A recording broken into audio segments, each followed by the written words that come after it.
Hey everyone, welcome to the Happy Flosser podcast. My name is Billy Lunt.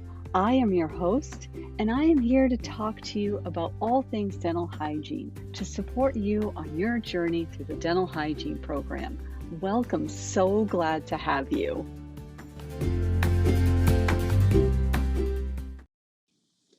Fluoride is an inorganic element that occurs naturally in our earth, and it's released from rocks and soil in the water, and it's a natural process that occurs from erosion and it ends up in our drinking water. It's naturally occurring in many lakes and underground water sources. It can be also found in many of the things that we eat and drink, things like cheese and carrots and tomatoes. Even McDonald's French fries can have fluoride. The majority of fluoride intake comes from drinking water, though, in the communities that have fluoride or fluoridation present. Also, toothpaste if it's swallowed, which typically occurs in younger children who haven't learned how to spit yet. Also, mouthwashes and fluoride rinses or treatments. You can also find fluoride in beverages and foods that are processed with water that contains fluoride. Patients also get prescription supplements, and those are also considered a source of fluoride. And this is either given in tablet or drop form. So how does it all work? And where is the benefit? In this episode, we're going to actually talk about how fluoride works to strengthen the enamel and reduce the risk of decay.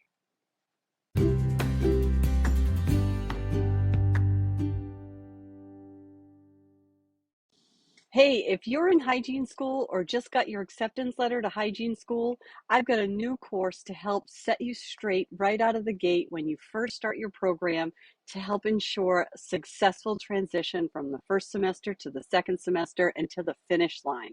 I will help you strategize all the key strategies that you need, understand what the challenges are, and overcome all the obstacles. Learning in dental hygiene school is different than any other program. You've got a lot of assessments that are evaluation style.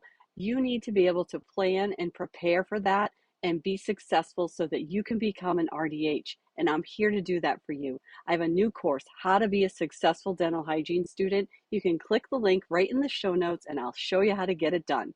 Congratulations on entering this profession. How does fluoride actually work to strengthen the teeth and resist tooth decay? That's quite a conundrum if you don't understand the chemistry behind it or the formation of the enamel. So when you take histology and embryology, you will learn all about the formation of enamel. So for this episode, we're strictly focused on how fluoride works, but I have to give you some basics about enamel in order for it to make sense. So the enamel is formed by these little rods called ameloblasts, and they build many, many layers, and they become really, really hard. And this is known as hydroxyapatite.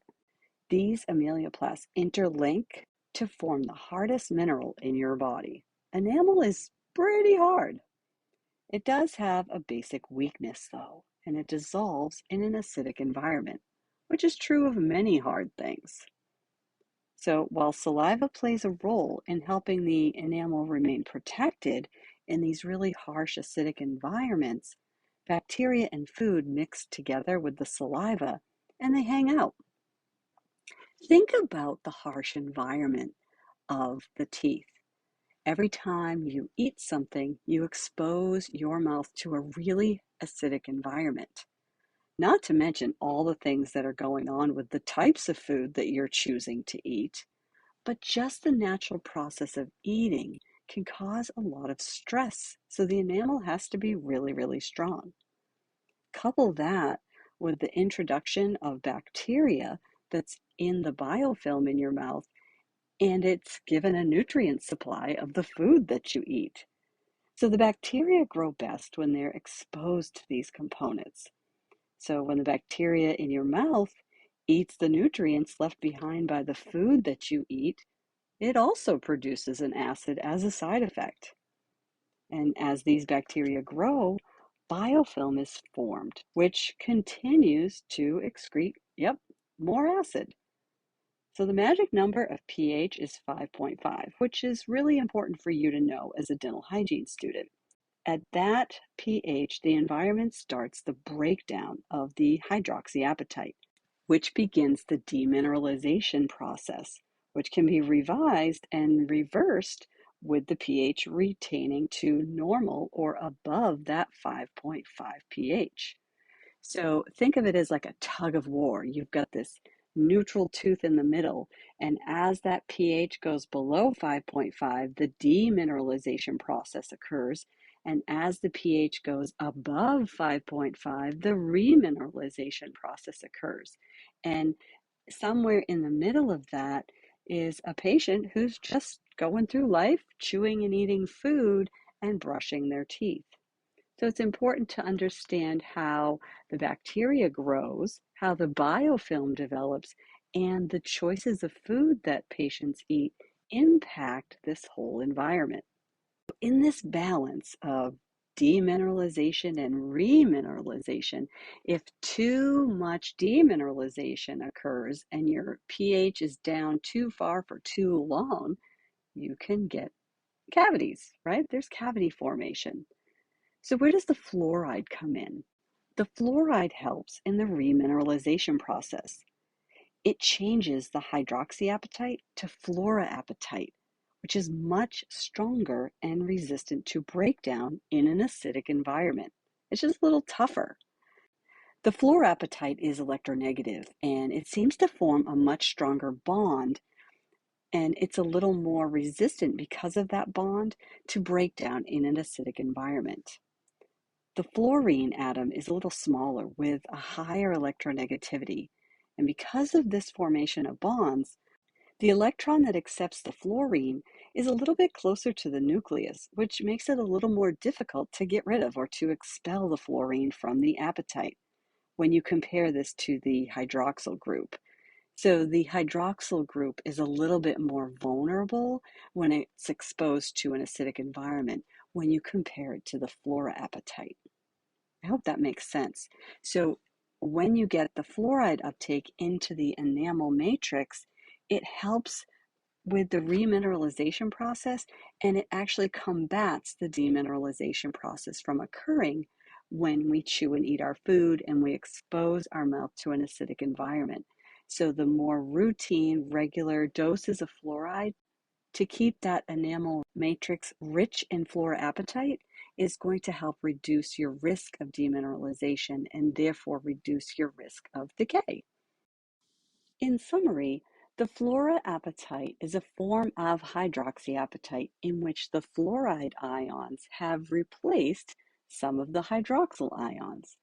And with the fluoride present, the crystal is less soluble and therefore more resistant to acids. There are generally two ways in order to receive fluoride. Topical application of fluoride, which is directly applied to the exposed tooth surface that's already erupted into the mouth, and that happens, from adolescence throughout your lifetime. And that consists of professionally applied fluoride and self-applied fluoride that you do at home with your toothpaste and gels and rinses that you use. The other way to receive fluoride is systemically, and this is either from the community drinking water or dietary supplements, food, drink, or by prescription. And the fluoride ends up being digested by the GI tract and it's circulated through the body in the plasma and ends up being integrated into the enamel matrix. What's really cool about topically applied fluoride is that it diffuses into those demineralized areas where the enamel has succumbed to the effects of being exposed to an acidic environment. And it reacts with the calcium and the phosphate to form that fluoroapatite in the remineralization process. When we're looking at the tooth structure itself, the outer enamel has the highest concentrations of fluoride, and the amount of fluoride decreases as you move inward on the tooth. The dentin has the highest concentrations near the pulp, and the level of fluoride within the cementum increases with exposure and age. So as recession develops on your patients and the root surfaces of the teeth are exposed, that cementum will actually take in some of the fluoride and increase the level of fluoride contained within that cementum.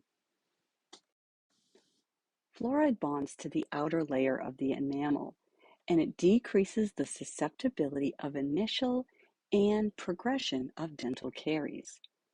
Topically applied fluoride will diffuse into those demineralized areas and react with the calcium and the phosphate ions in the remineralization process. When the fluoride is absorbed systemically or digested, it's digested in the GI tract and it's excreted through the kidneys. It clears the bloodstream in about 8 or 9 hours, and half of the fluoride ends up being absorbed within about 30 to 90 minutes. The absorption of fluoride is influenced by binding with the calcium, magnesium, and aluminum ions, so that has an impact on the absorption of the fluoride. It's important to understand different perspectives around the idea of fluoride. You can see that fluoride can come from many sources, and it can be difficult to measure just how much fluoride intake is going on for a person. Now, what can be challenging as a provider is that there are mixed messages and public perceptions about the correct amount of fluoride needed to be of benefit to oral health without being a problem or risk to other health issues. And these are considerations that you need to keep in mind. There are also conversations that you need to understand how to handle so that you can have the right outcome for your patients. Now, there are warning labels on toothpaste that clearly state do not swallow and to limit the amount of toothpaste that are used for patients under the age of 6. That warning was actually initiated by the American Dental Association and then was approved in 1991 to be put on toothpaste in order to help reduce the risk of dental fluorosis due to ingesting too much fluoride. Kids can swallow toothpaste, which can give them too much fluoride in their digestive tract and then get absorbed into the enamel matrix during tooth formation. In 1997, the FDA required that the label state that if you accidentally swallow more than required for brushing, to seek help from a professional or to call Poison Control Center as soon as possible. Now, the American Dental Association did not fully support that label, but what came from it was the public perception for some that fluoride was a toxin or considered a poison. The American Dental Association stated at that time that a child couldn't absorb enough fluoride from a tube of toothpaste to actually cause a serious problem and pointed to the historically positive safety records on fluoride toothpaste. The EPA has also established regulations around fluoride requiring defluoridation in community water when it exceeds 4 parts per million. And we will talk more about defluoridation in another episode. The primary motivator behind all of these regulations are due to fluorosis. Now, fluorosis is a condition that happens to the developing teeth as a result of overexposure of fluoride during the tooth development process. And it can appear as small white specks or streaks on the enamel surface, and more significant exposure to fluoride would cause brown, stain, or pitting of rough surfaces of the enamel. Remember, I talked about in the last episode the Dean's Index of the severity of fluorosis. The risk of fluorosis can be significantly reduced by closely monitoring the proper use of fluoride products like toothpaste with children and any communities where children are exposed to a water source. It's important to weigh that risk/benefit with your patient populations and to keep in mind those other sources of fluoride. The actual amount of fluoride that ends up embedded in the matrix of the enamel has some level of variability to it.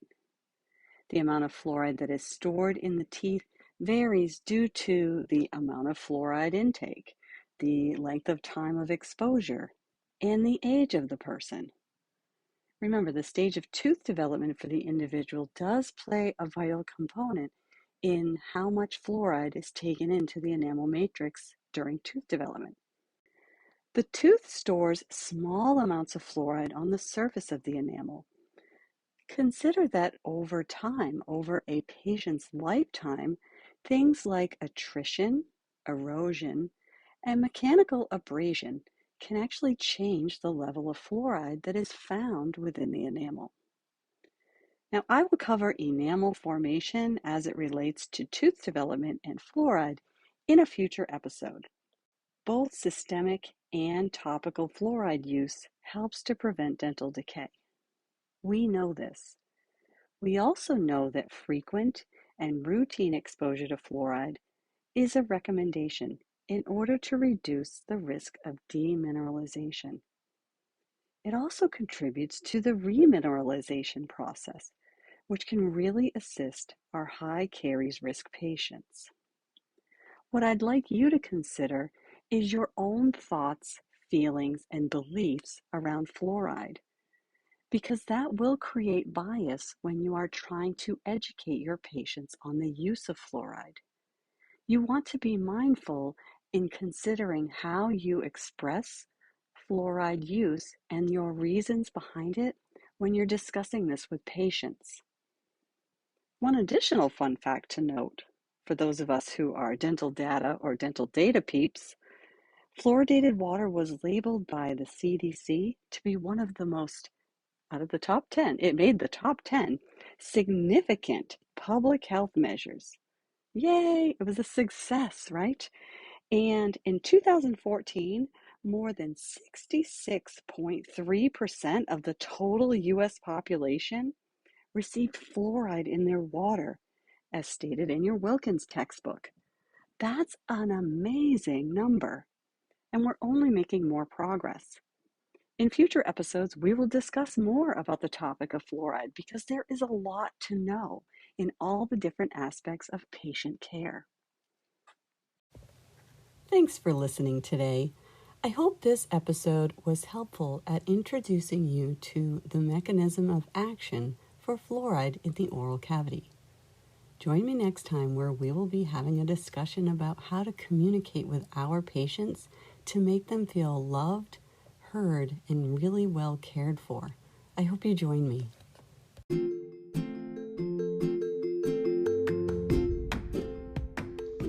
I would invite you to ask any questions at all that you need answered. Sometimes questions come up when you're listening to this podcast. If you have a question, most likely someone else has the very same question. I'd be happy to answer it and would probably share it in a future podcast.